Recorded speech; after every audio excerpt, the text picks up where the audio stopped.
آج ضرورت ہے، ہر پیارے بھائیوں ضرورت ہے اسلامی معاشرے کی بنیاد رکھنے کی۔ اسلامی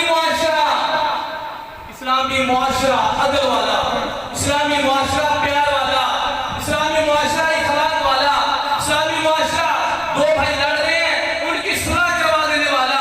اسلامی معاشرہ بڑوں کی عزت کروانے والا، اسلامی معاشرہ ماں باپ کی عزت کروانے والا، اسلامی معاشرہ علماء کا ادب و احترام کروانے والا، اسلامی معاشرہ طالب علموں کے اوپر خرچ کرنے والا، اسلامی معاشرہ بیواؤں کے سر پر ہاتھ رکھنے والا، اسلامی معاشرہ یتیموں کے سر پر ہاتھ رکھنے والا، اسلامی معاشرہ بیماروں کا پتہ لینے والا، اسلامی معاشرہ کمزوروں کا خط اٹھانے والا، اس اسلامی معاشرے کی آج ضرورت ہے۔ اگر آج بھی ہم نہ سدھرے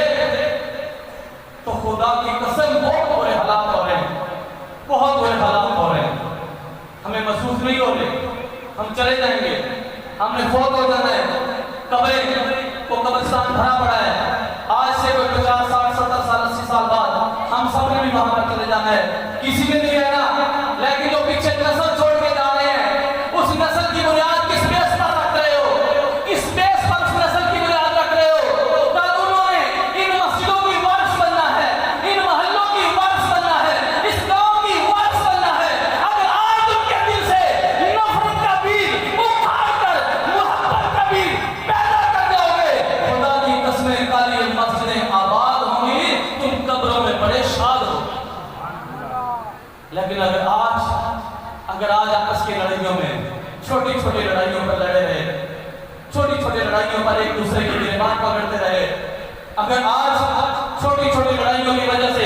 ایک دوسرے سے دوریاں اختیار کر لی، اپنی دعوتوں میں ایک دوسرے کو بلانا چھوڑ دیا، ایک دوسرے کی دعوتیں کرنا چھوڑ دی، ایک دوسرے کو تحائف دینے چھوڑ دیے، ایک دوسرے کو بلانا چھوڑ دیا، ایک دوسرے کو سلام لینا چھوڑ دیا، تو پھر کافر ہمارے اوپر چھاتا جا رہا ہے۔ وہ کبھی ہمارے نبی کی گستاخی کر کے خدا کی قسم ہمیں چیک کرتا ہے کہ بے ہوش تو نہیں ہو گئے،